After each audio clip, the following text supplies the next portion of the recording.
What's up guys, Kevin DeBruin, the fit rocket scientist here to talk to you about Cassini's grand finale. So Cassini is this spacecraft right here. It's a spacecraft by NASA, alright? Cassini's out at Saturn right now. Yes, this is Saturn. It was launched in 1997, it's 20 years old, it went into orbit around Saturn in 2004, and it's just started its grand finale last week.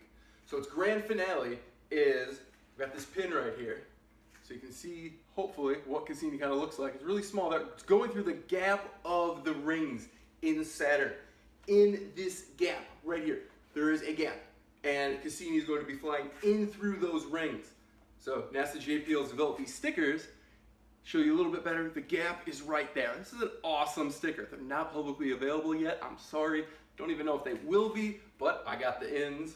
So we're hooking that up. So we got the grand finale. So it's 22 dives between the rings. One second. Hi, Mom. Yep. Hey, can I call you back in a little bit? I'm filming right now. All right, great. Love you too. Bye. Sorry about that.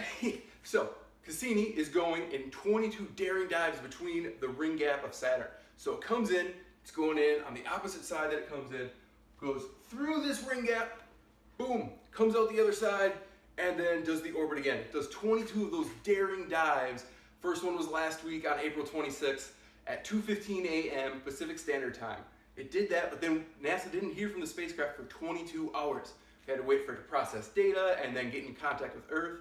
And then it was an 84-minute wait time. Once the signal was sent back, we needed to wait 84 minutes until it was actually received here on Earth at their deep space network. All right, so it's crazy. It's so far out there, and we didn't know if it was going to survive. So it's never been done before, never gone through these rings. So it's got a big high gain antenna on front of it, acting like a shield, and it went through the rings with the shield, just in case to see what kind of particles were in there. And it came out safe. It contacted Earth. It said, "Hey, I'm here. We got carrier lock." Then it sent health and status. I'm doing okay. Then it sent back all these amazing pictures that it took as it was traveling through. There's pictures of the poles, of the rings. And what's really cool about this is the science that's coming out of it is since you're able to get in between the rings and Saturn, the planet itself, you can differentiate the two. So if you're doing measurements on the outside, you're only able to measure the system as a whole. But as you get into the rings, you're now able to determine how much mass and stuff is actually in the rings compared to what the actual planet is. So that is just thrilling. And this thing is traveling at 77,000 miles per hour.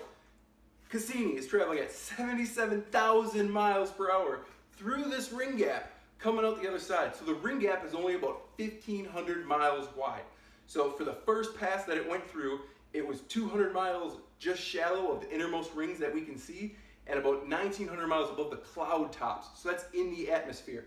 So you're buzzing by at 77,000 miles per hour, 1,900 miles above the cloud tops, 200 miles away from the rings themselves, and it came out unscathed. That high gain antenna uses the shield.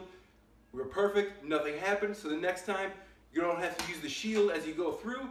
The 22 orbits, some of them are actually a little bit closer to the rings themselves, so you're still going to use the high gain antenna. NASA plans on doing that. But for the ones that are a little bit closer, free of particles from what we can see so far, so we're just going to go and dive in and just take amazing, super stunning images. I'm going to populate those all over the place in this video so you're able to see what they look like. Oh, so the second ring passing has actually happened today. Today is May 2nd. And it happened at about 12:30 this afternoon Pacific Standard Time. So we gotta wait about those 22 hours again to wait until we hear back from the spacecraft, make sure we're safe again, and then 22 total times, so 20 more times after this, September 15th, 2017, Cassini will then plunge actually into the atmosphere. It's gonna go into the atmosphere because there are two moons that are really important around Saturn. There's Titan and Enceladus. Both have the potential for hosting life. So Cassini is kind of dirty. We don't want to contaminate Enceladus or Titan. So instead of forward contaminating one of those moons, accidentally bringing Earth bugs over there, we're just going to crash Cassini into Saturn itself, and then it's planetary protection, and we're good to go. So thanks for taking along, guys. I hope you enjoyed this video about Cassini and Saturn. It's just an amazing thing right here. It's so awesome the science we're able to get from this. Press subscribe below, thumbs up, share this video on Facebook, Twitter, Instagram, tell all your friends, check it out. Cassini Spacecraft is flying at 77,000 miles per hour. The first ring gap, boom, of last week came out safe. This is some amazing science that we're doing here, people. This is great.